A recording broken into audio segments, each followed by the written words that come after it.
Muito bem, abrindo o Plantão Médico Bandeirantes de hoje, recebendo o otorrinolaringologista Alfredo Lara. Tudo bem, doutor? Como vai? Seja muito bem-vindo, hein?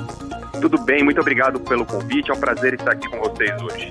Nós convidamos o doutor Alfredo Lara para falar sobre alergias, infecções e doenças respiratórias, principalmente no inverno. Tem um dado aqui, doutor, que segundo a Organização Mundial da Saúde, a OMS, as doenças respiratórias ocupam o terceiro lugar entre as maiores causas de morte no mundo e que cerca de 30% da população mundial possui algum tipo de alergia. É isso mesmo, doutor?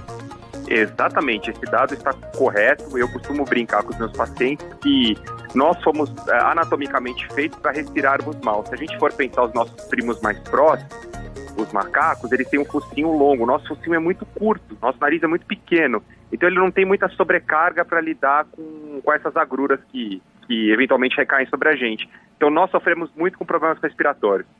É um dado importante mesmo, né, que a gente precisa trazer aqui para o debate para ajudar o nosso ouvinte, né? E eu queria já começar a saber, doutor, quais são as doenças respiratórias mais comuns? Olha, a gente tem um destaque muito importante, não dá para não tocar no assunto da Covid-19, né? Em 2 anos ela continua permeando aí o nosso meio, é uma doença grave, mas com o advento da vacina ela se tornou uma doença recorrente, a gente vê com um quadro gripal clássico. Entre esses quadros gripais clássicos, a gente cita os outros vírus normais dessa época do ano. Popularmente o adenovírus, o rinovírus, enfim, os vírus de resfriado e gripe normais. Mas a gente também tem que destacar as doenças alérgicas, a rinite alérgica, a asma, a bronquite e outras doenças correlacionadas. Todas que vão afetar nariz e a parte da respiração baixa do pulmão. Claro que a gente vai abrir um espaço aqui para falar da Covid também, não é? Mas falar de outras doenças aí que principalmente atingem a população nesse inverno, né? Queria entender qual que é o impacto dessa mudança de tempo, né? Do inverno, esse tempo mais frio e mais seco, numa pessoa, num paciente que sofre alguma dessas doenças, né? A asma, a bronquite, a rinite alérgica, a sinusite, a pneumonia. Qual que é o impacto dessa mudança de temperatura, hein, doutor? Essa pergunta foi muito bem colocada. Eu vou só abranger um pouquinho mais, que a gente não fala só mais das pessoas que sofrem com esse tipo de doença, como você bem colocou, cerca de 30% da população. Mas a gente também deve destacar aí os extremos de idade, crianças muito pequenas e idosos e aquelas pessoas que naturalmente já têm alguma doença debilitante, como um câncer, uma doença reumatológica, enfim, que já tem um sistema imunológico mais deficitário. A nossa via respiratória, ela tem uma temperatura e umidade ótimas para funcionar. A natureza nos fez assim, com uma pequena variação, mas a gente tem que ficar numa faixa muito boa. Esses extremos de temperatura fazem com que a nossa mucosa não responda tão bem, a nossa filtragem, as nossas defesas não sejam tão efetivas para lidar com esses agressores. E aí, naturalmente, nós vamos sofrer com isso, né? Aqueles, como eu bem falei, forem predispostos a esse tipo de coisa. Então, por exemplo, num caso de rinite alérgica, que é uma doença nasal, coriza, nariz entupido, dor de cabeça, olho lacrimejando, tosse seca, falta de ar, no caso da asma, predisposição a infecções, porque fica mais fácil você contrair resfriados e outras doenças bacterianas, como sinusite, pneumonia, etc.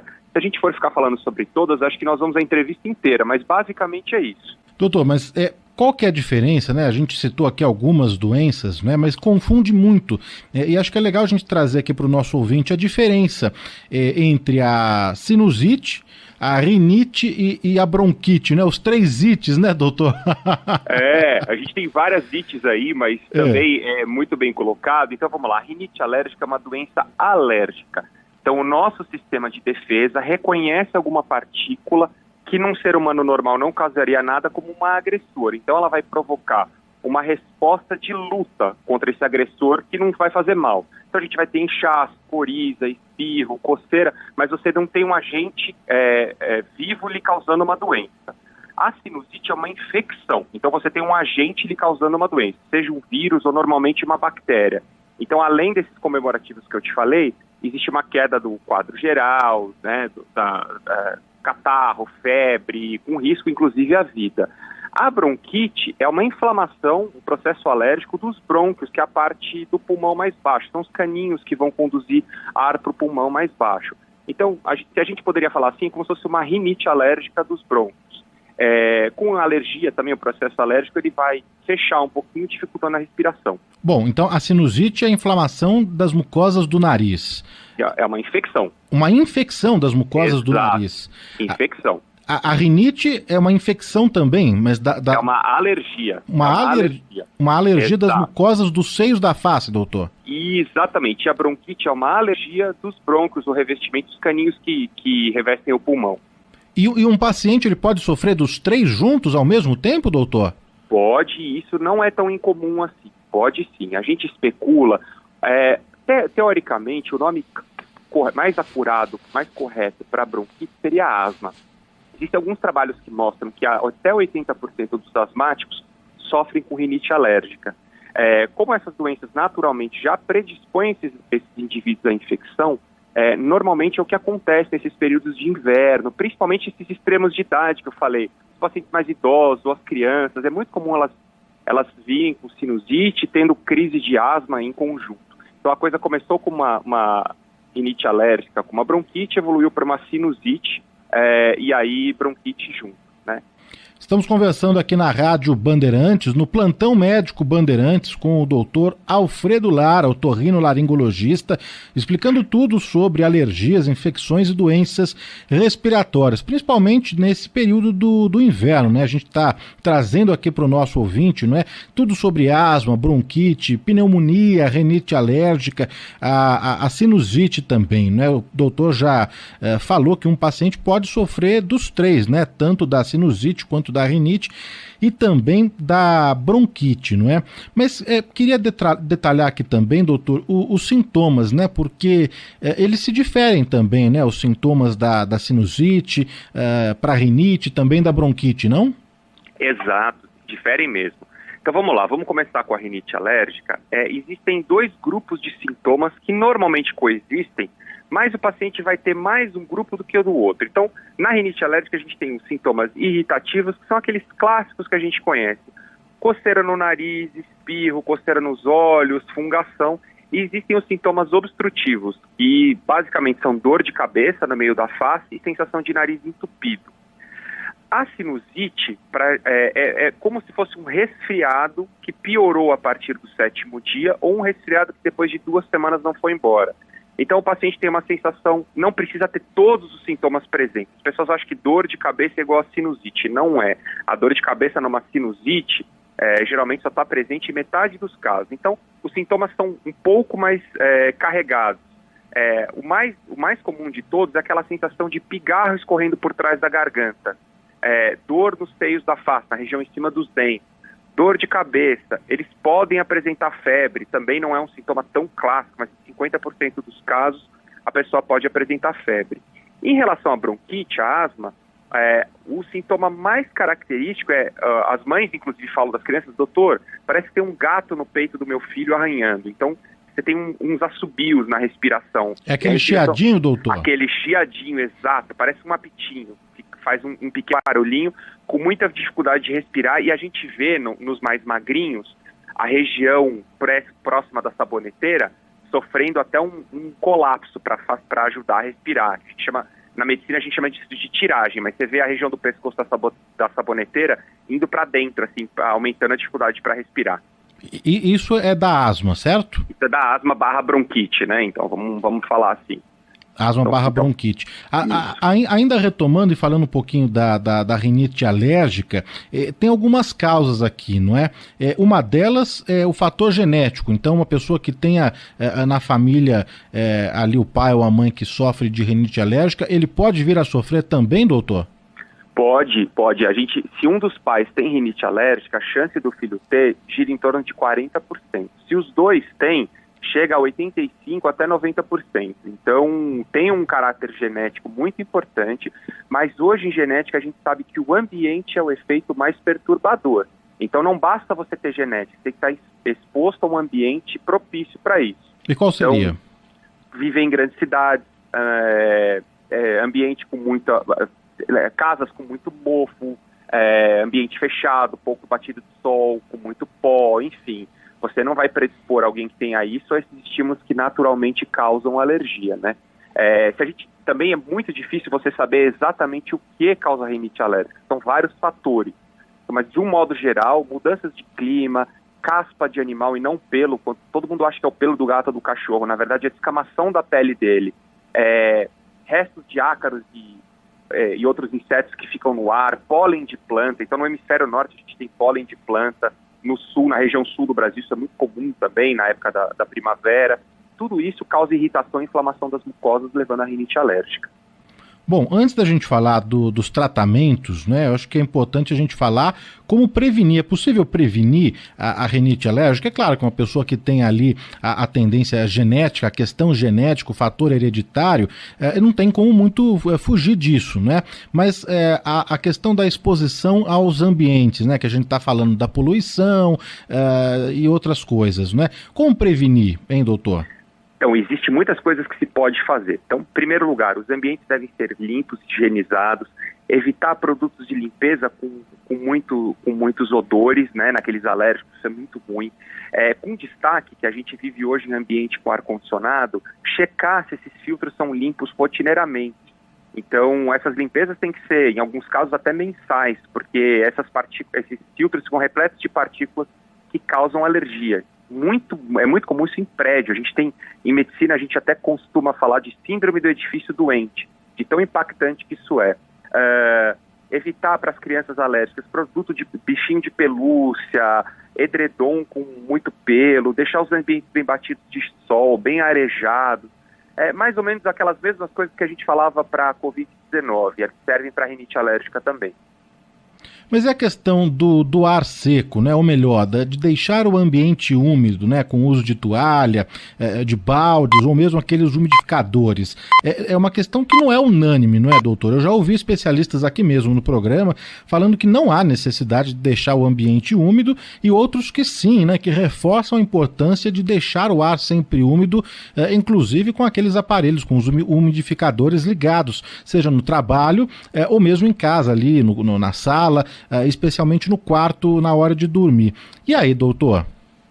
Então, é uma questão muito bem estudada e estabelecida. A gente sabe que a mucosa nasal, ela funciona bem com uma umidade relativa do ar em torno de 40% a 60%. O que quer dizer isso? Se a gente conseguisse medir o ar, 60% dele tem que ter vapor de água, além do oxigênio, dos nitrogênios e outros gases. Seria o ideal. Então, quando esse valor está abaixo de 30%, a gente começa a ter sintomas de irritação da mucosa. Então, você vai ter espirro, coceira, dor de cabeça, ardência, dificuldade de fazer a respiração. Então, sim, umidificar é bom, sim. O que acontece é que, às vezes, você não consegue garantir que, com essas medidas de umidificação, você vai ter essa porcentagem de ar efetivo. Mas eu sempre recomendo aos meus pacientes, se tiver um umidificador maravilhoso, em locais de clima muito quente ou de tempo muito seco, deixar os ambientes fechados, com toalhas, para evaporar no quarto, com bacias d'água, e evitar, se possível, o ar-condicionado, porque apesar do calor, ele resseca ainda mais o ar. Doutor, a gente falou das causas da rinite alérgica, né? E da sinusite, é diferente? A rinite pode ser uma das causas de sinusite. A sinusite vai acontecer sempre que houver um pano de fundo que propicia a infecção. Então, vamos lá, quais são as principais? Quando a pessoa não tem uma imunidade muito boa. Então, extremos de idade, pacientes adoentados, pacientes que ficaram internados em hospital muito tempo, a colonização das bactérias na boca e no nariz do ser humano muda em ambiente hospitalar. Se a gente ficar mais do que 3 dias internado, essas bactérias já tendem a ser mais agressivas. Então, é muito comum em pacientes que passaram muito tempo no hospital terem sinusites um pouco mais difíceis. Alterações na anatomia do nariz, porque, como eu expliquei, o nariz ele tem uma função respiratória, mas ele foi projetado para ter seu mecanismo autolimpante. E, basicamente, como é que ele vai fazer isso? O ar entrando no nariz vai conseguir carregar o muco, a secreção. Se você tem alguma coisa que impede essa entrada correta de ar, como um desvio de septo, uma carne esponjosa, você tem uma probabilidade maior de sofrer de uma doença. O uso indiscriminado de remédios sem prescrição médica, então aqueles descongestionantes nasais, que fazem mal, acredito que se quiser, podem fazer você ter predisposição para infecção. O outro destaque, infecções dentárias. você sabia que até 20% das sinusites têm origem dentária? Porque os dentes superiores são muito próximos dos seios da face. Então, às vezes, dentes em mau estado de higiene ou com alguma infecçãozinha de canal podem dar sinusite. E, entre outras, né? Acidentes, tumores, etc. Todas essas doenças que a gente está trazendo aqui no Plantão Médico Bandeirantes de hoje, não é? A sinusite, a rinite, a bronquite, as três são doenças crônicas ou o paciente consegue se curar e se ver livre da doença e dos sintomas, doutor? Elas são divididas em dois grupos. Na verdade, existem as pessoas que só sofrem das crises agudas, isto é, quando elas duram menos do que um mês, e existem aquelas que têm um quadro crônico. O que a gente chama de crônico? Tanto uma sinusite como uma rinite. Se durante pelo menos 1/3 do ano, isso não precisa ser corrente, pode ser somando todos os períodos. A pessoa, pelo menos em 1/3 do ano, ou seja, em 4 meses, sofrer dessas doenças. A gente fala que ela tem um quadro crônico. A gente tem, sim, medidas de prevenção. Então, rinite não tem cura, porque é uma doença alérgica, mas a gente tem prevenção. Existe uma série de tratamentos que a gente consegue fazer para melhorar. E sinusite, como uma infecção, a gente consegue curar muitas vezes. Então, para sinusite, sim. E qual que é o tratamento, hein, para bronquite, a sinusite e a rinite, hein, doutor? Antialérgico? Isso, a primeira linha de frente, então vamos falar de bronquite e rinite, que elas estão no mesmo lado de doença, são doenças alérgicas, imunológicas, né? Então a primeira linha de tratamento são com medicamentos. A gente tem alguns casos que vão precisar de medicamentos de longo período de uso para controlar a doença, para deixar esse sistema imunológico que comporta de uma maneira exagerada para um agressor banal com um freio, e remédios para a gente tentar diminuir os sintomas agudos. Então, por exemplo, no caso de rinite, um espirro, uma coceira mais intensa, que você vai usar focalmente. Então, a base dos remédios ou são corticoides, mas muito cuidado quando a gente fala isso, existem corticoides para serem usados de uma maneira inteligente, e existem os antialérgicos também, e outros mecanismos, outros remédios que vão atuar no sistema imunológico, que são um pouco mais complexos.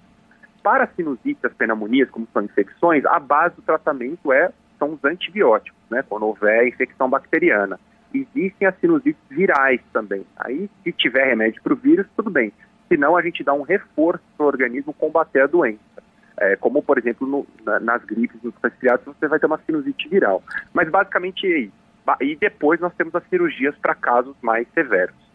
Mas então, quando precisa entrar com antibiótico, significa que é um quadro um pouco mais grave do que o antialérgico ou não, doutor? É um quadro diferente. Alergia é uma coisa, infecção é outra distinta. Então, quando você tem que entrar com antibiótico, você está, como você bem falou, diante de um quadro um pouco mais severo, que causa risco, ou pelo menos prejuízo à qualidade da vida do paciente, que pode ser combatido, pode ser eliminado. Somente com prescrição médica. A gente vê que até hoje o pessoal chega no balcão da farmácia, eu estou com a sinusite atacada, você não tem um antibiótico para cortar logo? E muitas vezes o paciente confunde, porque ele não tem obrigação nenhuma de saber, o que é rinite e o que é sinusite. Então somente um médico pode dizer com certeza qual tratamento deve ser instituído. E o médico especialista que cuida disso tudo é o otorrinolaringologista, ou quando a gente parte aí para bronquite, uma pneumonia, já é um outro departamento, doutor? Isso, bronquite, pneumonia, o maior especialista nessa área é o pneumologista, é um clínico que trata, especializado na via respiratória baixa. Lógico que qualquer médico sabe tratar o dia a dia dessas doenças, mas o especialista mais acurado em bronquite, asma é o pneumologista. E nas vias respiratórias altas, o otorrinolaringologista. Nós temos aqui, registros de um aumento dos casos de doenças respiratórias, especialmente nessa virada de tempo, aí, com a chegada do inverno. Por isso a importância desse bate-papo aqui para esclarecer muitas coisas. Estamos com o doutor Alfredo Lara, que é otorrinolaringologista, e além dessas doenças respiratórias que já falamos, nós temos também um aumento dos casos de resfriado, da gripe e da Covid, que daí a gente já entra numa outra seara, né? Porque o resfriado é um tipo de vírus, a influenza é outro tipo de vírus e a Covid é um terceiro, doutor, é isso ou não? Exato, então vamos dividir assim, a gente fala de gripe e resfriado. Gripes são sintomas mais graves, né?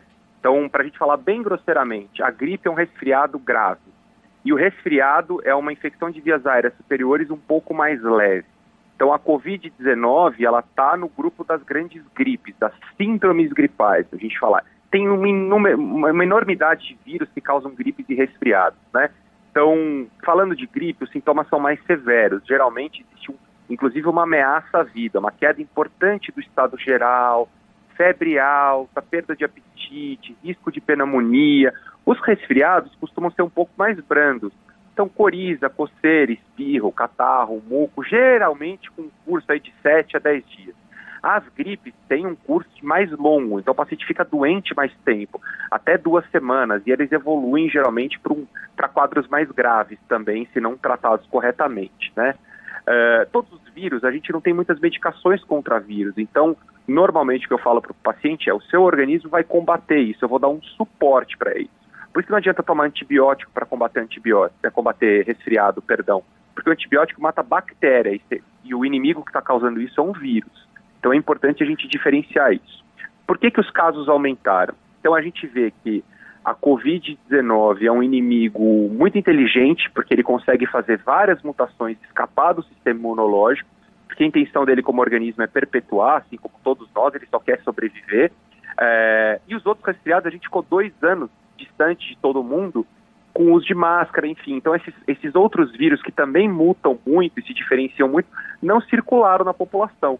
Quando a população voltou a se encontrar e a gente soltou as amarras aí do lockdown, naturalmente aumentou muito a frequência de todos os resfriados, porque a gente tinha um sistema imunológico de todo mundo livre para ser infectado, entende?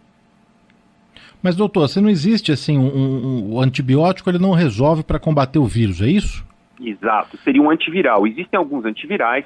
A gente pode citar aqui, por exemplo, o Tamiflu, quando a gente teve aquelas infecções pelas ondas de resfriado no passado, mas ele não serve para Covid-19, enfim. Existem antivirais específicos para cada doença. Para a Covid-19 a gente não tem. E para a maior parte dos resfriados a gente não tem também. E daí o melhor nesse caso o que? É deixar o corpo eliminar, e combatendo com vitaminas, com o que, doutor? Exato. A nossa única alternativa, na verdade, é que o nosso sistema imunológico consiga combater esses agressores. Então, vale aquelas dicas de mãe, das avós, da sabedoria popular. Repouso, então, evitar atividades físicas, trabalhos extenuantes, se alimentar bem e, principalmente, se hidratar muito bem. Então, dá chance para o seu organismo se recuperar. Então, se você está resfriado, é uma questão de civilidade, usar máscara, para evitar, seja lá qual sintoma gripal que você tem, de nariz entupido, dor de garganta, colocar máscara, isso impede a propagação para outras pessoas. Se isolar, eu não posso testar se eu estou com Covid, se eu estou com gripe, se isolar até a melhora dos sintomas, né? E testar assim que possível. Um leigo ele não consegue fazer o diagnóstico sozinho, né, de um resfriado para uma gripe, e até agora que o quadro de Covid está também se misturando ainda mais, né, porque mudou mesmo com a vacina, os quadros são mais leves da Covid, mas um leigo não consegue fazer a diferenciação sozinho, né, doutor? Não, nem um especialista às vezes, até para a gente que trabalha com isso é difícil, às vezes o quadro gripal inicial começa com coriza, espirro, que é muito semelhante, às vezes, a uma alergia. Então, o paciente fala, eu saí numa friagem, estou com uma alergia. Muitas vezes é o início de uma doença infecciosa dessas, do resfriado. Então, realmente, não dá para saber. Os primeiros sintomas de alerta, então, cansaço, sensação de nariz entupido, dor de garganta, atenção. Parta do pressuposto que você está infectado por um vírus, seja lá qualquer que seja a natureza dele. Mas repouso e prudência é importante. Doutor, eu trouxe aqui alguns sintomas e queria aqui a sua ajuda, né, para a gente entender, né, se é um resfriado, se é uma gripe ou a Covid, lembrando sempre o ouvinte que é importante procurar um médico, um especialista da sua confiança, não é, para saber mesmo e fazer o diagnóstico correto. A gente só tem aqui a intenção de ajudar a diferenciar, explicar e detalhar cada um dos tipos de vírus e os sintomas também, né? Mas se um paciente apresenta febre, por exemplo, doutor, se encaixa nos 3 ou não? Não se encaixa na rinite alérgica. Então, rinite alérgica não dá febre. Gripe e resfriado, sim. E o cansaço? Pode estar presente nos 3, mas ele é mais comum em infecções. Então, a gente dá destaque para gripe e resfriados. Um paciente que apresenta tosse, doutor? Tosse seca. Tosse seca pode ser sintoma de doença alérgica também ou síndrome gripal. Tosse produtiva sempre infeccioso. Tosse com catarro, quando a gente fala produtiva. Quando você fala síndrome gripal, pode ser... Resfriado ou gripe, a gente não consegue diferenciar, porque ambas começam... Lembrando, para a gente falar bem grosseiramente, a gripe é um resfriado mais grave. Mas às vezes o início da doença ele é muito parecido. Você pode começar... Quantos de vocês já não viram o paciente, às vezes, que contraiu o Covid, que estava relativamente bem antes da vacina e morreu 5, 7 dias depois? Então, às vezes, uma doença grave começa com sintomas leves e evolui. Uma infecção grave começa com sintomas leves que evoluem rapidamente. Então, a gente, no início da doença, dos sintomas, seja um resfriado que é mais leve ou uma gripe que é mais grave, a gente não consegue diferenciá-los, eles são muito parecidos. Mas a Covid entra em síndrome gripal? Entre síndrome gripal. E espirros, doutor? Um paciente que anda espirrando muito? Presente nos 3. Os espirros são extremamente comuns na rinite alérgica, então quem tem rinite alérgica sabe quando tem rinite. O que é o espirro? É a inflamação da mucosa do nariz, a mucosa inchada com terminações nervosas que são estimuladas. Então, resfriado, gripe, rinite alérgica, esse sintoma está presente. Um paciente que sofre da rinite alérgica, ele é muito sensível, doutor? Porque já vi gente falando, nossa, mas tá um cheiro aqui no estúdio, tá um cheiro na redação, passou algum produto químico, e né, as pessoas comentam, não, mas eu tô sentindo, eu tô espirrando. Ele é mais sensível que uma pessoa que não tem? Ele é mais sensível, sim. O sistema imunológico dele vai reconhecer o agressor muito fácil, entende? Então, a gente chama isso de antígeno. Aquele antígeno, que é aquela substância que vai provocar alergia, ela é um míssil teleguiado para quem tem rinite alérgica. Então, digamos, um odor de perfume característico. O camarada que é alérgico entra nisso, o receptor dele já localiza a centenas de quilômetros de distância, brincando, assim, trocando em miúdos. Então, ele vai ser mais sensível, sim. Isso não é gênero, como a gente brinca, não é a pessoa tá fazendo de coitadinha, não. Ela realmente sofre com isso. E quando o paciente apresenta dor no corpo, aquele mal-estar, aquele corpo que pede cama, doutor? Isso a gente pensa como primeira opção síndromes de infecção, então síndromes gripais ou resfriados. A rinite alérgica não costuma dar isso. E coriza e nariz entupido? Normalmente síndromes gripais, mas eles podem estar presentes na rinite alérgica, também são sintomas frequentes. É que nas síndromes gripais e nos resfriados, eles costumam ser um pouco piores, eles são mais intensos, mais abruptos, mais rápidos e mais intensos. Eu tenho mais 3 sintomas aqui, doutor, para a gente entender onde que se encaixa. A diarreia. Diarreia normalmente não faz parte da rinite alérgica, a gente está falando de doenças infecciosas. É muito comum vírus que provocam doenças respiratórias também levarem a quadros gastrointestinais. E dores de cabeça? Presente nas duas situações, tanto em rinites quanto em síndromes infecciosas. A dor clássica da rinite alérgica, que nós na otorrino chamamos de cefaleia rinogênica, ou seja, a dor de cabeça de origem nasal, normalmente é referida como um triângulo invertido, pegando os olhos até a ponta do nariz.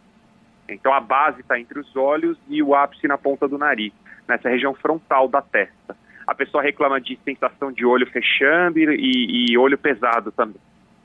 E para encerrar aqui os sintomas, a falta de ar? Falta de ar, a gente pensa ou em asma, bronquite, né, que é a infecção respiratória baixa, mas geralmente a gente está falando de um quadro infeccioso também. Doutor, abrindo espaço, para a gente falar também de alguns mitos e verdades acerca das doenças respiratórias, porque o que a gente lê na internet de um chá milagroso, de um método que é super eficiente para combater de vez, para curar o paciente, a gente lê muito, e tem muita fake news. Então, é importante a gente ter aqui no programa um especialista, um médico mesmo, para falar o que é mito e verdade, Começando, eu quero saber se é verdade, que os bebês, eles são mais propensos a desenvolverem doenças respiratórias. É mito ou verdade, doutor? É verdade, eles têm um sistema imunológico não tão bem formado ainda, está entrando em contato com todas as bactérias, vírus e problemas do mundo, então isso é correto. E a poluição, ela aumenta o risco de contrair uma doença respiratória? Aumenta muito, inclusive quem vive em ambiente poluído vive menos, isso é comprovado, sim. Vive menos, doutor? Vive menos, a expectativa de vida é reduzida. Existe uma predisposição maior a doenças respiratórias como um todo, mas outras como câncer, doenças cardiovasculares, isso está provado. O ar-condicionado, ele pode causar, ou ser o causador de alguma dessas doenças? Pode ser um agente, sim, causador, um agente efetivo para aquilo que eu lhe expliquei. Eles normalmente não têm esses filtros muito bem limpos e eles retêm fungos, bactérias, ácaros, restos de poeira. Então, atenção para todo mundo que tem ar-condicionado para fazer a manutenção do seu e a limpeza. Isso é muito importante. Existe especificação técnica no ar-condicionado em determinados ambientes. Por exemplo, escritórios que são mais, número de pessoas que frequentam uma sala, às vezes o ar-condicionado precisa ser mais limpo e assim por diante. Eu sei que não é da sua área, doutor, mas às vezes, né, você tem essa informação, uma limpeza de ar-condicionado deve ser feita de quanto em quanto tempo, geralmente? Bom, eu posso falar do meu consultório, porque a gente contrata isso como bom otorrino, a gente faz mensalmente. Então, mensalmente? Eu faço mensalmente.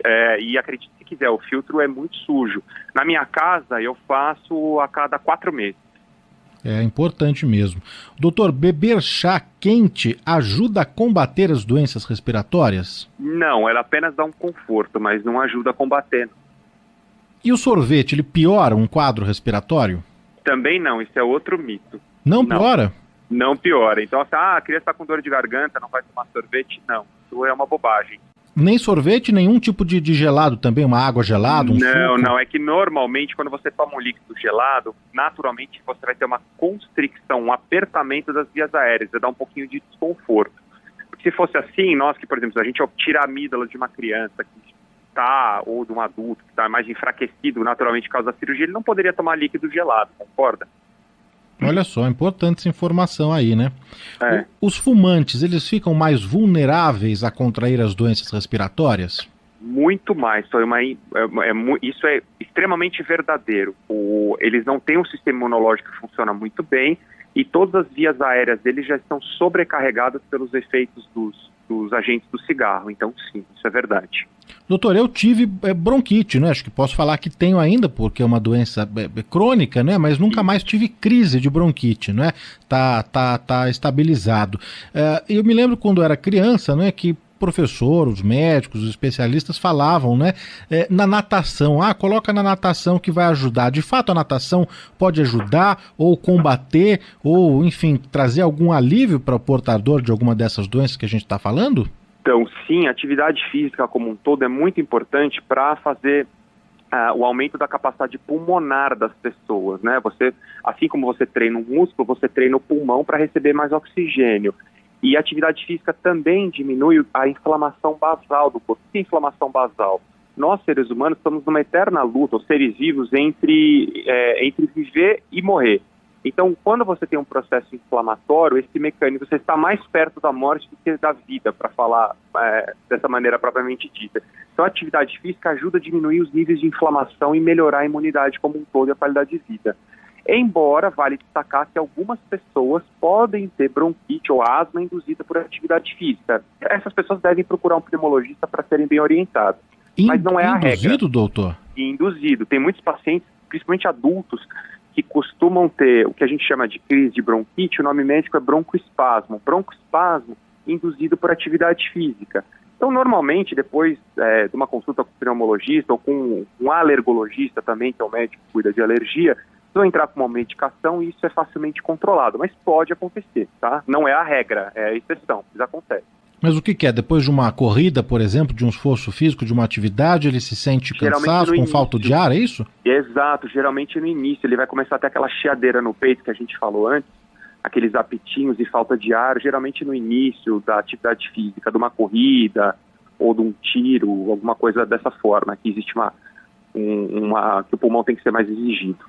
Doutor, você já respondeu aqui ao longo do nosso bate-papo, mas só para reforçar aqui nos mitos e verdades, os animais peludos, né, como gato, cachorro, aí, eles podem provocar as doenças respiratórias? Podem naqueles que tiverem predisposição para isso. Então não basta querer, tem que ter predisposição. Para seres vivos é isso. E normalmente não é o pelo dos animais, como eu falei antes, é a caspa dos animais, é a descamação da pele dos animais, gatos e cachorros.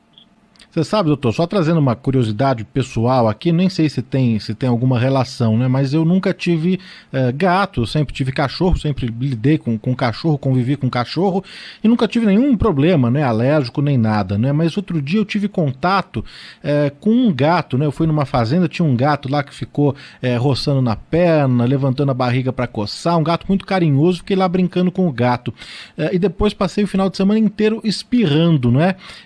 Pode ser desse contato aí com o animal, mas eu fiquei pensando que por ter contato com o cachorro eu nunca tive, né, nenhum quadro parecido. Pode ter alguma ligação ou foi algum outro fator, hein? Pode sim. A caspa do gato, ela costuma ser mais alergênica, ou seja, causa mais alergia para o ser humano, em geral, que a caspa do cachorro. Então, isso é mais comum.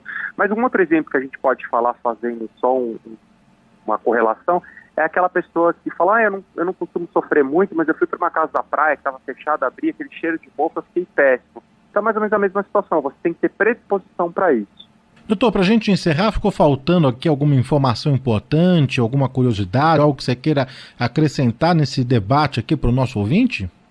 Eu acho importante só frisar que alguns casos vão precisar de cirurgia, né, para sinusite crônica, obstruções nasais, para as pessoas perderem, às vezes, o receio. Não é nada tão complicado assim, ou tão severo que impeça que elas executem esse tipo de coisa, naquelas que tiverem indicação, obviamente. Porque às vezes a gente vê muitos pacientes falar, não, tem que operar, eu prefiro um tratamento mais conservador, e a gente, como especialista, sabe que às vezes a cirurgia é o tratamento mais conservador, entende? Mas essa é uma cirurgia simples, doutor?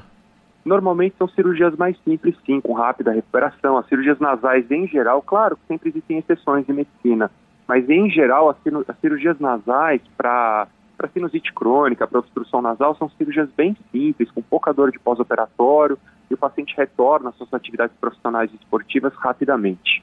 Doutor, você deve ouvir muito isso no consultório, né? Porque, é claro, quando a gente fala do nariz, né, de qualquer parte ali, gera uma curiosidade até de saber se essas cirurgias, e até outras, como desvio de septo, por exemplo, pode causar alguma interferência aí no molde, no shape, na formação do nariz, do lado externo, obviamente. Isso acontece ou não? Acontece muito, assim, eu faço muita cirurgia estética do nariz por uma questão de oportunidade, inclusive. O paciente já tem uma questão interna e quer aproveitar para fazer a parte externa. Mas os pacientes às vezes chegam e falam, doutor, eu tenho esse carinho no nariz, se operar a parte interna vai mudar isso? A resposta é não. A gente combina como se fosse uma casa, eu brinco com os pacientes como se fosse uma casa. A cirurgia funcional, você vai fazer uma reforma na parte interna, não na parte externa. A cirurgia estética você vai fazer na parte externa. Mas, naturalmente, há uma afinidade. Já que você vai reformar sua casa, por que já não faz a fachada também, né? Até em termos econômicos, isso fica mais em conta para o paciente, inclusive. Mas, então, é uma oportunidade para mudar, para fazer o que eles chamam de rinoplastia, é isso, doutor? Exato. E a gente sabe que a rinoplastia hoje também, ela consegue melhorar a respiração. A parte estética interfere muito na respiração também. Então, você otimiza a passagem de ar. Mas desculpa aqui a ignorância, mas é feito pelo mesmo profissional, um otorrino, ou daí é um cirurgião plástico? Como que é? Ambos profissionais podem executar. A rinoplastia hoje é executada tanto por otorrinos como cirurgião plástico. Basta hoje no mercado mais por otorrinos, porque naturalmente a gente tem mais paciente de nariz, né? Mas tanto faz, aquele profissional que esteja habilitado, enfim. Olha, e convidar aqui o ouvinte a acompanhar, seguir aqui o doutor Alfredo Lara no Instagram, de doutor DR Alfredo Lara, porque lá também tem muitos vídeos, né, explicações, lives, encontros aqui, debates do otorrinolaringologista, o doutor Alfredo Lara, falando sobre tudo isso que a gente conversou e tratou aqui na entrevista, mas ampliando também sobre a rinoplastia, muitas cirurgias, né, doutor? É a sua especialidade, é isso? Exato, eu tenho uma dupla formação, eu sou otorrino e cirurgião crânio-facial, então eu opero muito nariz e cirurgias de arcadas dentárias com enfoque na respiração também. Muito bacana. Doutor, queria agradecer demais aqui a oportunidade, né, de abrir esse debate aqui e de trazer esses esclarecimentos para o nosso ouvinte, para a nossa audiência, e a gente volta a se falar numa outra oportunidade. Eu que agradeço o convite, foi um prazer e estou sempre à disposição. É só seguir @Dr. Alfredo Lara ou então no site www.doutoralfredolara.com.br. Doutor, um forte abraço, bom fim de semana, hein? Muito obrigado, até logo, viu? Tchau, tchau. Até.